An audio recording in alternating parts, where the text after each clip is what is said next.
Audio series YouTube video. जज साहब। लेखक डॉक्टर नरेंद्र नाथ गुप्ता। एपिसोड 20।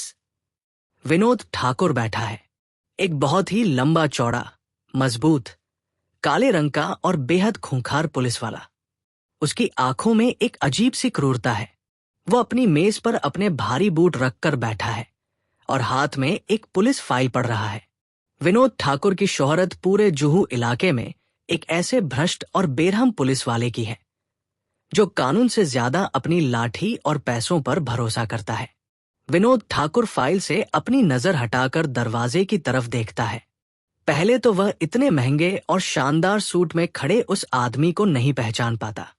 उसे लगता है कि कोई बड़ा सेठ आया है, लेकिन जैसे ही उसकी नजरें चक्रेश के चेहरे की उन खास लकीरों और उसकी आंखों पर टिकती हैं, विनोद ठाकुर की आंखें फैल जाती हैं, उसके माथे की नसें तन जाती हैं और उसका पूरा चेहरा एक भयानक गुस्से से लाल हो जाता है। विनोद ठाकुर झटके से अपनी कुर्सी से उठता है। उसके भारी बूटों की आवाज केबिन में गूंजती है। विनोद ठाकुर दहाड़ते हुए एक भूखे शेर की तरह कहता है, अबे चक्रा, तू तू यहां क्या कर रहा है बे? चक्रेश एक पल के लिए घबराता है, लेकिन फिर वह अपनी कानून की पढ़ाई और अपने शातिर दिमाग से खुद को संभाल लेता है। उसे अपनी पुरानी जिंदगी का वो राज याद आ जाता है जिसे वो दहीसर की झोपड़पट्टी में ही दफन कराया था। चक्रेश जानता था कि विनोद ठाकुर कोई आम इंस्पेक्टर नहीं है। वो उसकी पुरानी जिंदगी का एक बहुत बड़ा और खतरनाक दुश्मन है। विनोद ठाकुर अपनी मेज लांघकर सीधे चक्रेश के पास पहुंचता है। वो बिना कोई सवाल पूछे, बिना कोई बात किए अपना भारी और मजबूत हाथ उठाता है और चक्रेश के गाल पर एक बहुत ही जोरदार थप्पड़ जड़ देता है। चटाक। थप्पड़ की आवाज इतनी तेज थी कि बाहर बैठे सिपाही भी चौंक जाते हैं, लेकिन कोई अंदर आने की हिम्मत नहीं करता। चक्रेश का सिर पूरी तरह से घूम जाता है। वो पीछे की तरफ लड़खड़ाता है और केबिन की लकड़ी की दीवार से बहुत जोर से टकराता है। उसके मुंह से खून की एक पतली सी धार निकल आती है और उसका महंगा सूट दीवार से लगकर थोड़ा गंदा हो जाता है। चक्रेश अपने मुंह का खून पोंछते हुए हाथ आगे करके कहता है, विनोद बाबू, मेरी बात तो सुनिए।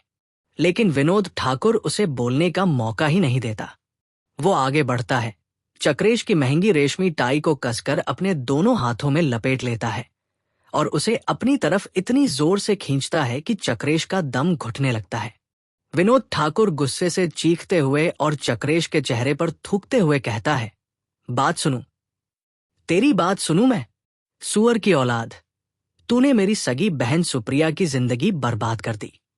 उससे झूठे प्यार का नाटक किया, उसे शादी के झूठे सपने दिखाए और फिर उसकी इज्जत से खेलकर उसे उसी दहीसर की गंदी नालियों में रोता हुआ छोड़ गया। मेरी मासूम बहन आज भी तेरे नाम का रोना रोती है। मैं तुझे पूरे मुंबई शहर में पागलों की तरह ढूंढ रहा था और तू यहां इतने महंगे कपड़े पहनकर, इतना बड़ा आदमी बनकर मेरे ही थाने में आ गया। आज तुझे जिंदा नहीं छोड़ूंगा चक्रा। आज तेरा एनकाउंटर मैं इसी केबिन में अपने ही हाथों से करूंगा। विनोद ठाकुर अपनी पूरी ताकत लगाकर चक्रेश को जमीन पर पटक देता है। चक्रेश धड़ाम से फर्श पर गिरता है। विनोद ठाकुर अपने भारी पुलिस वाले जूतों से चक्रेश के पेट, सीने और पसलियों पर लात मारने लगता है। चक्रेश दर्द से कराहता है, लेकिन वो चिल्लाता नहीं है। उसने दहीसर की झोपड़पट्टी में बहुत मार खाई है। उसका शरीर पत्थर का बन चुका है। वो जमीन पर पड़ा मार खा रहा है, लेकिन उसकी आंखों में अभी भी एक शैतानी चमक है। वह जानता है कि उसे विनोद ठाकुर जैसे भ्रष्ट पुलिस वाले को कैसे रोकना है। चक्रेश जमीन पर पड़े पड़े मार खाते हुए अचानक जोर जोर से हंसने लगता है। एक ऐसी पागल और खौफनाक हंसी जो इंस्पेक्टर विनोद ठाकुर को भी एक पल के लिए हैरान और परेशान कर देती है। विनोद ठाकुर लात मारना रोकता है और हांफते हुए कहता है, क्यों बे, हंस क्यों रहा है? मौत सामने देखकर तेरा दिमाग खराब हो गया है क्या? चक्रेश बड़ी मुश्किल से जमीन पर पड़े पड़े ही अपनी कोहनी के बल थोड़ा ऊपर उठता है। वो अपने खून से सने दांतों को दिखाते हुए एक बहुत ही भयानक और कुटिल मुस्कान के साथ कहता है। चक्रेश मुस्कुराते हुए अपनी सांसों को काबू करते हुए कहता है, मार ले मार ले विनोद बाबू, तेरा हक बनता है। तेरी बहन सुप्रिया का जो गुस्सा है आज पूरा निकाल ले। लेकिन एक बात याद रख, अगर आज तूने मुझे मार दिया या मुझे झूठे केस में अंदर कर दिया तो तू अपनी पूरी जिंदगी इसी सड़े हुए थाने में, इसी सीलन भरे केबिन में लोगों की गालियां खाते हुए गुजार देगा। और अगर तूने आज अपना ये हाथ मेरे हाथ में दे दिया, मुझसे हाथ मिला लिया, तो मैं कसम खाता हूं सैकड़ों करोड़ की बेहिसाब दौलत में तेरा भी बराबर का हिस्सा होगा। तूने कभी अपने 7 पुश्तों के सपनों में भी इतने पैसे नहीं देखे होंगे जितने मैं कल सुबह तेरे कदमों में डाल दूंगा। दौलत और सैकड़ों करोड़ का नाम सुनते ही विनोद ठाकुर का उठा हुआ हाथ हवा में ही जम जाता है। एक भ्रष्ट, लालची और सत्ता के भूखे पुलिस वाले की सबसे बड़ी कमजोरी पैसा होती है। विनोद ठाकुर की आंखों का वो उबलता हुआ गुस्सा अचानक एक बहुत ही गहरे लालच में बदलने लगता है। विनोद ठाकुर अपनी पुलिस की बेल्ट को ठीक करते हुए थोड़ा झुककर शक भरी नजरों से कहता है, दौलत? कैसी दौलत? तू तो एक भिखारी था जो पाई पाई को मोहताज था।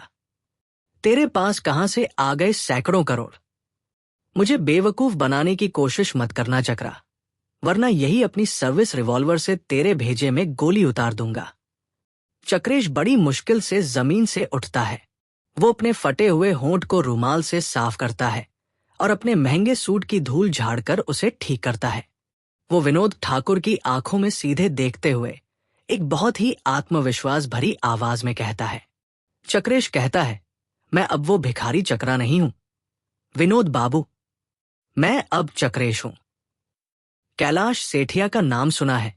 शहर का सबसे अमीर आदमी जो पिछले महीने खंडाला घाट पर एक कार एक्सीडेंट में मारा गया था। विनोद ठाकुर अपनी आंखें छोटी करते हुए कहता है, हां सुना है। वो केस तो क्राइम ब्रांच के पास है। उसका तुझसे, एक सड़क छाप आदमी से क्या लेना देना? चक्रेश अपनी टाई को ठीक करते हुए मुस्कुराता है और बहुत ही इत्मीनान से कुर्सी पर बैठ जाता है। वह अब एक मुजरिम नहीं बल्कि एक मास्टरमाइंड की तरह बात कर रहा है। चक्रेश कहता है, उसका एक्सीडेंट नहीं हुआ था विनोद। मैंने उसकी गाड़ी के ब्रेक फेल किए थे। मैंने उसे मारा था और उसकी मौत के बाद मैंने उसकी विधवा पत्नी अर्चना